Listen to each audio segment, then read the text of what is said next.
Այսօր մեզ է միացել քաղաքագետ Լիլիթ Դալաքյանը, շնորհակալություն, որ եկար։ Նախ փորձենք հասկանալ եւ ինչքանով է դա մեզ առնչվում։ Ինչ է որոշվում Պեկինում այսօր։ Պեկինում արդեն հայտարարություններ են հնչել, հիմնականում առևտրատնտեսական համաձայնագրերի ստորագրման վերաբերյալ որևէ լուրջ առաջընթաց չկա։ Աշխարհը դեռ չեն կիսում։ Ոչ, իդեպ Տրամպի հետ էլ չեն կիսում եւ ընդհանրապես աշխարհը կիսելու մասին պատկերացումները թյուր են, որ 3 երկիր կարող է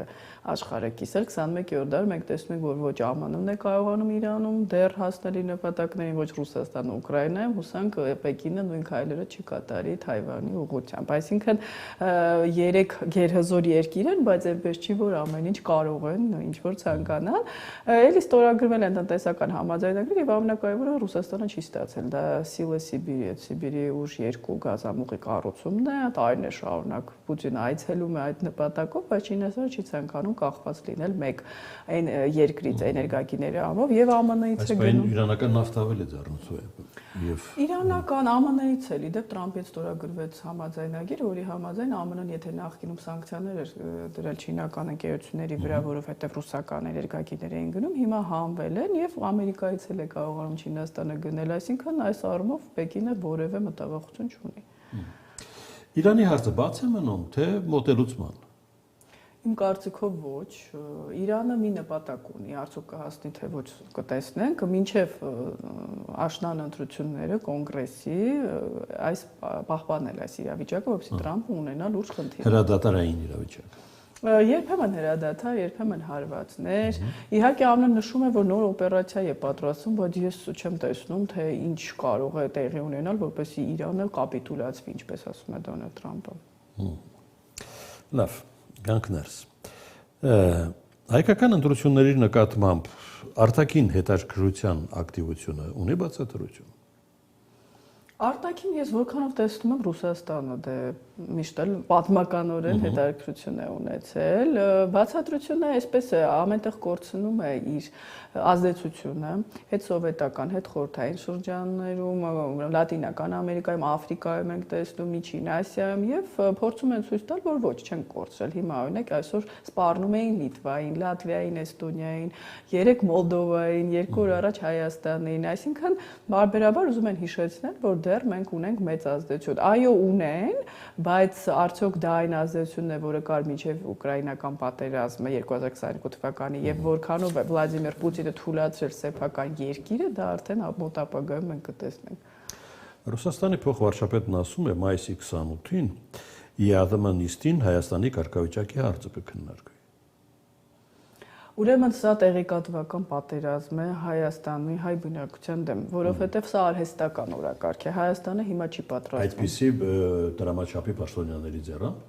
Այո, այսինքն իրենք Պուտինը ամենաբարձր դրամաչափի պաշտոնյան է, որը ասաց, որ Հայաստանը պիտի որոշի։ Այն պայմանով, որ Հայաստանը չի կարող որոշել։ Հիմա այնպես չի, որ Եվրամիության դռները բացվել են, մենք մեր աշխատանքը կատարել ենք, նույնիսկ Նիկոլ Փաշինյանը ասում է, որ մենք չենք պատրաստվում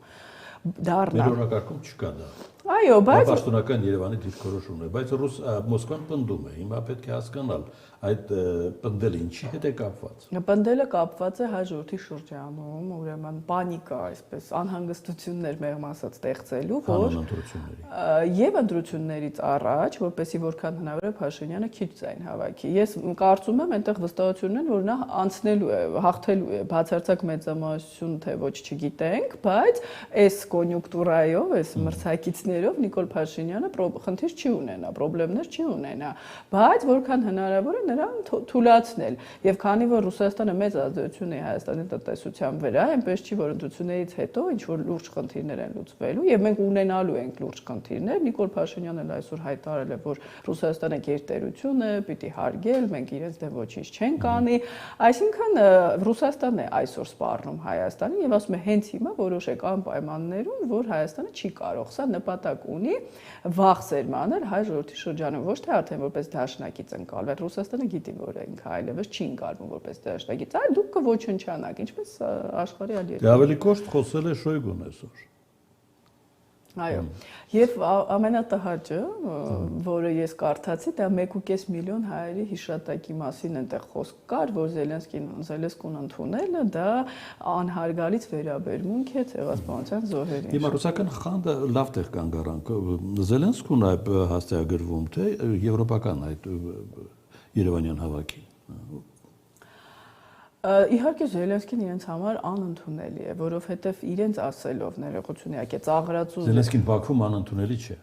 Ոչ, որովհետև Բաքուն կարող է հակադարձել, մենք տեսանք բռնի ուժով ռուսներին նույնիսկ ծեծի ենթարկել, դրանից հետո Վլադիմիր Պուտինը նրանց ներողություն խնդրի ինքնաթիռի կործանման համար, սա մեկ այլ հարց է։ Իսկ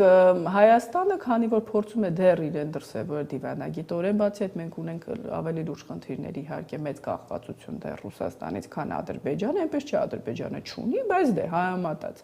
Մեզ ավելի են մեր վրա, չգիտեք, համեստը այդպես կյանքում էլ է, եթե դուք ես դրսևորում ես քաղաքավարի, դիմացինը, որը ինքը ջունգլիների օրենքներով է ապրում, կարծում է, որ պետք է ավելի բարձր քեզ վրա վայրը հաչել։ Այսինքն ԵՄ թե ԵԱՏՄ կեղծ օրակարգ է։ Իհարկե, եթե Հայաստանը նշում է, որ իդեպ Հայաստանի իշխանություններն էլ պարբերաբար արտգործնախարարն ասում է մենք գնում ենք դեպի Եվրամիություն, Նիկոլ Փաշինյանն ասում է մենք այդպիսի նպատակ չունենք, այստեղ էլ ինչ-որ անհասկանալի է, հայ ժողովրդի շրջանում այդպես էլ չկա հասկանալի իրավիճակ, թե մենք գնում ենք, թե չենք գնում, մեզ սպասում են, թե չեն սպասում։ Բայց իհարկե կեղծ օրակարգ է, հատկապես իմանալով, որ Թուրքիա սահմանը չի բացում, Ադրբեջանը խաղաղություն չի ստորագրել, Իրանում կան խնդիրներ, մենք ունենք փակ սահմաններ, իհարկե մեզ համար վերին լարսը, ես դրա մասին շատ եմ խոսել եւ Ռուսաստանի հետ առևտրատնտեսական կապերը մեծ նշանակություն ունեն։ Դա սա շանտաժ է, միշտ էլ եղել է Մոլդովայում գինիների համար, Վրաստանում պոմիդորների, Թուրքիայում պոմիդորների, սա նորություն չի։ Թուրքիայի արտգործնախարարության հայտարարությունն էլ է այդ շարքում, որ ուղիղ առևտուր ենք սկսում Հայաստանի հետ։ Դեռ սահմանների բացման մասին խոսք չի գնում։ Հասկանալի է, հասկանանք դրա ձևականության նպատակը որն է, եթե այդպեսին է այդ հայտարարությունը։ Ես կարծում եմ սա Ռուսաստանին չի ուղղված, որովհետև կարծում եմ նաև, որ իրենք ունեն շփումներ եւ Թուրքիան շատ լավ գիտի, որ եթե բացվում է սահմանը, Ռուսաստանի ներկայությունը այստեղ այլևս պետք չի։ Իսկ Էրդողանը չի գնում այդ քայլին, որովհետև դեռ վստահ չի Ռուսաստանը հեռանում է թե ոչ, արդյոք Տրամփը ամրապնդվելու է տարածաշրջանում թրիփի տեսքով, թե ոչ, սա արդեն միջազգային իրավիճակից է կախված եւ ԱՄՆ իրան հակամարտության արդյունքներից։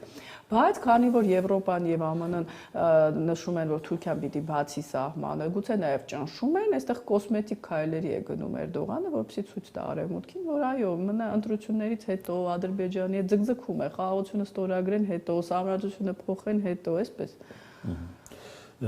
Մեր արտգործնախարարը այսօր արձագանքել է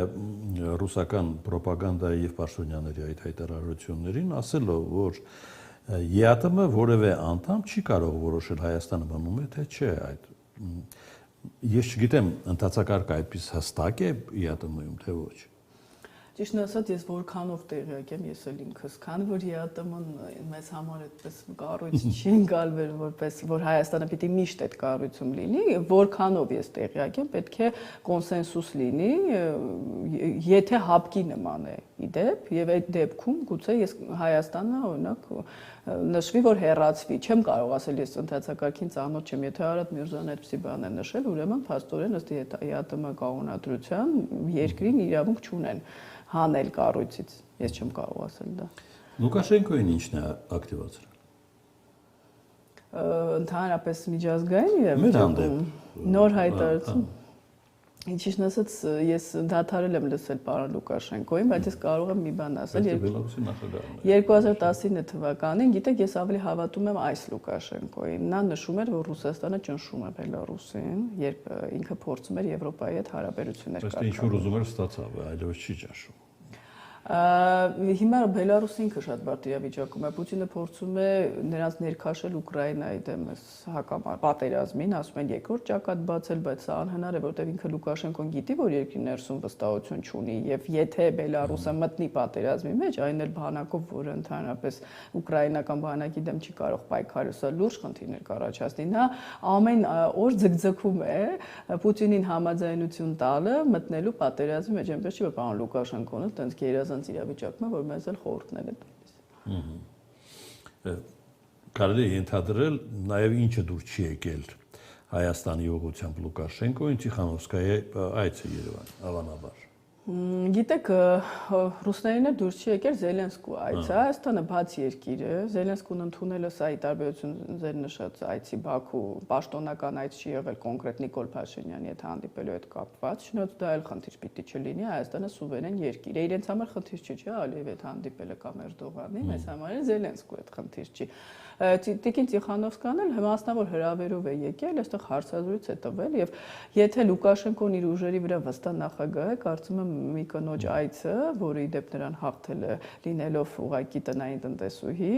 եւ հանկարծակի հայտնվելով ընտրապայքարում, պիտի իրեն չանհանգստացնի։ Դե դա այն Լուկաշենկոն է, որ ասում էր հայերը գնալու տեղ չունեն։ Ես կարծում եմ